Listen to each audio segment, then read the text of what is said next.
Araw nga ng linggo ngayon at ito ang araw kung saan namimili kami ng aming mga pagkain at baon sa company. Kaya tara, samahan niyo kaming mamili. Malapit lang pala ang supermarket dito sa amin. Nasa 5 to 15 minutes lang ata na bike. Sakto nga yung pagpunta namin, parang walang mga namimili. Madami kasing mga cart dito sa labas. Noong unang dating ko nga dito sa Japan, medyo nagulat nga ako sa presyo ng mga bilihin nila. May kamahalan kasi. At hindi ko mapigilang i-convert sa peso. Pero sa pagtagal ng panahon, ay nagugulat pa rin ako. Pero wala na tayong magagawa dyan. Lahat naman kasi ng mga bilihin ngayon ay tumataas talaga. At sabi nga nila, magtipid ka na sa lahat ng bagay, wag lang sa pagkain. Kadalasan nga sa mga binibili namin ay mga prutas. Hindi kasi kami nakain ng kanin sa company.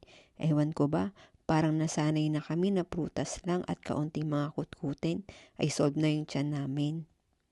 Madami nga din sila dito mga siomai at mga ready-made na pagkain. Andito na nga tayo sa seafood area. Napaka-fresh nga ng mga tinda nilang hipon at mga isda dito. Kaya napabili na nga rin kami ng isda dyan para kasing masarap magprito at magpaksiw ng isda. Yung ibang tindangang isda nila dyan hindi namin kilala, pero sure ako masarap lahat ng isda nila. Bumili na nga rin kami ng manok at atay. Bala ko rin kasing mag-adobong manok para sa pang isang lingguhang ulam namin. Opo, tama po kayo ng pagkakarinig. Pang isang lingguhan po naming ulam yon. Ganun po kasi kami kung magluto. Para pagkakain kami ay iinitin na lang. Kung nauumay naman kami ay may mga nakasta kaming ready-made na pagkain para ipiprito na lang. Tumingin-tingin nga din kami dito sa ice cream area. Pero hanggang tingin lang muna. Wala pa kasing sahod at wala sa budget ang pagbili ng ice cream ngayon.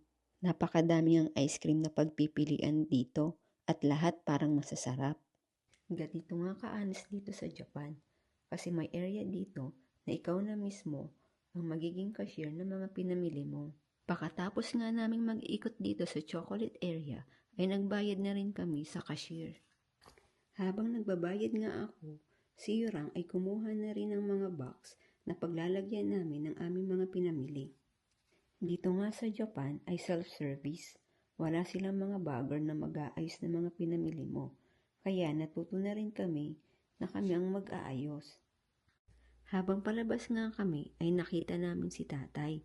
Normal nga lang yan dito sa Japan. Kahit matanda na at may kapansanan ay kaya pa talaga nilang mamiling mag-isa.